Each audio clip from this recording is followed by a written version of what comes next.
Okay, so there was a couple boxing events that took place this weekend featuring Jake Paul versus Anthony Joshua and Andrew Tate versus Chase Damore, who is literally nobody like in the scene at all. But they both were pretty eventful, and Jake Paul versus Anthony Joshua they were both terrible. Both of the fights this weekend were just garbage. But this one had some highlights, and I'm just gonna play them. I'm just gonna play the ending of Jake Paul versus Anthony Joshua, and then we're just gonna go over the whole fight and what I think about Jake's performance, what I think about Joshua's, which might be a little bit controversial, but we'll just get into it with no audio. We're just gonna watch that mean fucking right hand that Joshua was able to connect on Jake Paul. This is the highlight for me. In the sixth round, he landed this punch.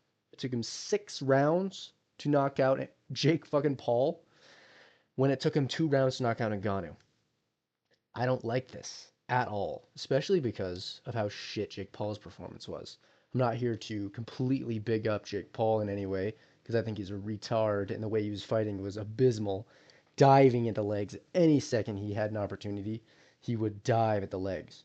But the the difference in ability, experience, everything. The difference was so great between these two fighters that it is so bad for Anthony Joshua, in my opinion, that it took him this fucking long. And it just doesn't help the rigged argument at all, which I'm not saying it is. I honestly don't think it is. The shots he was throwing in the earlier rounds were knockout punches if they would have connected. And this one, especially, is a knockout punch if it connects. I mean, it did connect. If it connects any better, it's a knockout fucking punch. He should have, honestly, went out completely cold from this punch, but he didn't. Somehow, even though Ngannou did, from a weaker punch. But the highlight for me, it took him 6 rounds. 6 fucking rounds to figure out Jake Paul. And I know he was awkward and smaller and faster, and he was kind of moving around and diving into legs any second he could.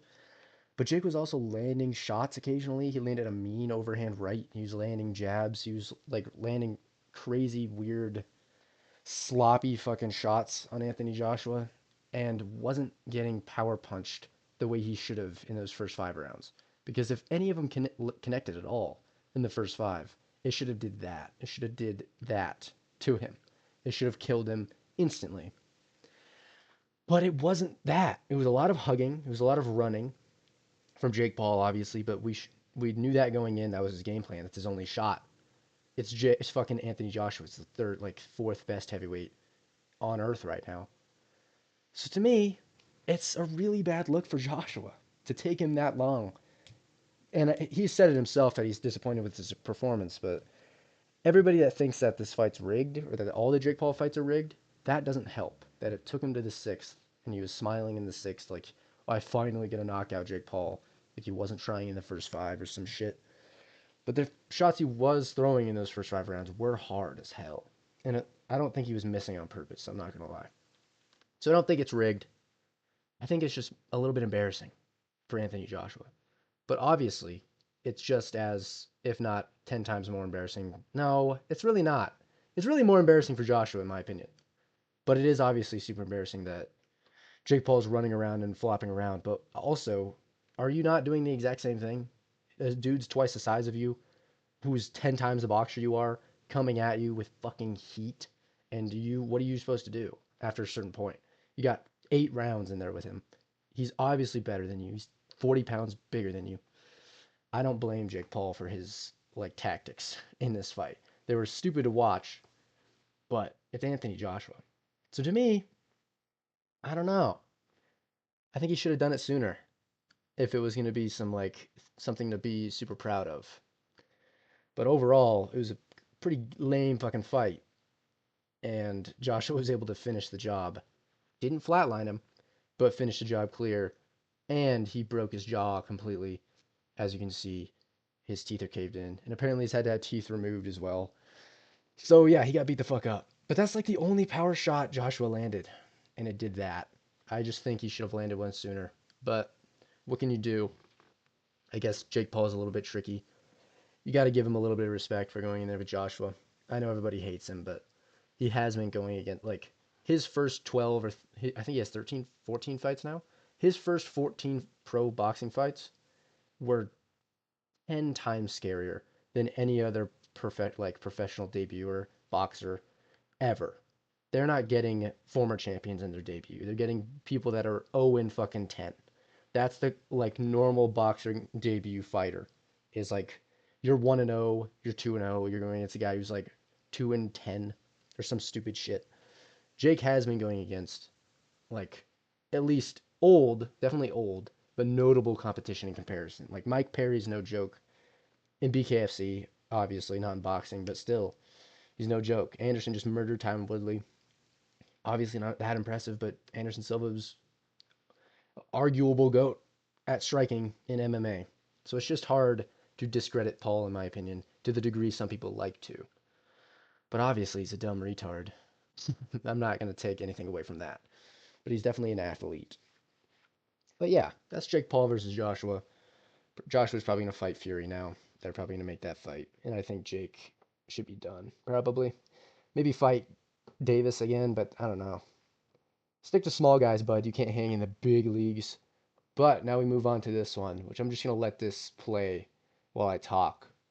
Andrew Tate versus Chase Damore. So I pirated this one because I was not going to pay money to watch this fight. But through the glitchy ass site that I watched it on, um, it was abysmal. It was a terrible fucking fight for both fighters, but mainly fucking Andrew Tate. Andrew Tate, as you can see, was getting beat the fuck up by Chase Damore. And you can say he's old and he shouldn't be in there anymore and fighting is a young man's game, which is what he said. But you're not fighting a fighter. You're fighting Chase Damore. Like this guy's ass. He's not a boxer. You're a former kickboxing world champion. Everybody loves to say that. What would Pereira do to him? Like I don't think I know kicks weren't involved in this, but it's not like Chase Damore is some notable boxer that he stayed in there with a young up and coming beast of a boxer and they should be proud that he survived it all. This is Chase Damore and he's balls and he got beat the fuck up and was forced to hug for his life in this fight. Andrew Tate did nothing but hug for the entirety of the last 5 rounds. And it was abysmal to watch. And Chase Damore he was just landing with way more output. He was the only one wanting to throw. He was the only one landing. He almost finished him, as you can see.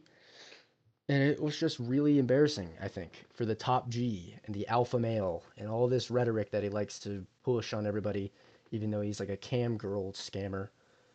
It's just, I understand. I've never been a big Andrew Tate fan. His takes about men are decent, like that men should be healthy and stuff and be confident. But at the same time, it's like dumb. It's like takes that everybody has on Earth, and if they don't, you're like a stupid idiot. It's not like anything revolutionary. And I knew at the time it was something a lot of people wanted to hear because it was so out of the spotlight. But at the end of the day, his takes were just like basic fucking everyday obvious takes. And the whole alpha thing is not looking as good as it was before because you could just say that he was a kickboxing world champion. He was a very good fighter. He's a fucking billionaire. He has a Bugatti or whatever the fuck. But now he just got beat by Pink Gloves Damore and a guy who fucking twerks when he wins. Twink City. And it's just a really bad look for Andrew Tate and his whole brand. And I'm sure he's suffering financially from this, I would guess. And yeah, I expected Andrew Tate to destroy Chase Damore. I'm not gonna lie.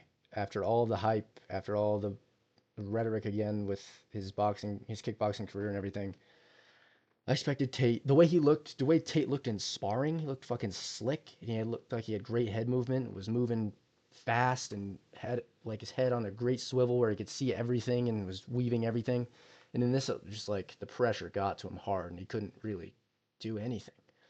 And he did say that he was like afraid going into this fight or whatever, that he felt fear for the first time, which is stupid. But overall, just kind of really bad, underwhelming fight and a terrible performance from both.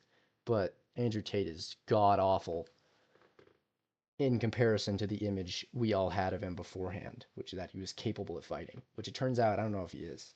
Because I can't harp on this enough. Chase Damore is ass. But yeah, That's Andrew Tate versus Chase Damore. But I want to highlight one more thing. Tony Ferguson, MMA motherfucker. Tony Ferguson wins the middleweight belt of boxing, of Misfits boxing. And Tony, after the losing streak he was in during his MMA career at the very end, is now on a fucking tear in Misfits boxing, and he's confident in there, and he's yelling, he's freaking out, and he's yelling, "Get the fuck up!" and he's knocking teeth out, and he's beating the shit out of this random dude. I don't know who Warren Spencer is, to be honest. I don't know if he's good or bad or anything, but all I know is Tony Ferguson's 50 with a not so um he borderline glass chin, I would say, and he's beating the fuck out of these guys. I mean, two guys, Salt Poppy and this guy, but still, he's in his world now, and he's going to make a ton of money through this boxing thing, and it just feels good to see Tony Ferguson succeed in a way that he can like just be gritty and like bloody and fucking fight like he used to. It's very fun to watch, and I'm glad it's happening, to be honest. Because yeah, Tony Ferguson, he was so fun at one point, and then it just started going downhill. But it looks like he's back in his element. He's having fun, so I'm excited to see what he does next. But yeah, boxing kind of sucks. After this, I don't have any new opinions about boxing as a whole. I still think it's terribly ass compared to MMA. But these gimmick fights I'm going to continue to watch because they're interesting. And if the UFC's not on, I'm going to watch this shit because we have 4 or 5 more weeks without UFC and I'm dying. But this will tide me over for the time being.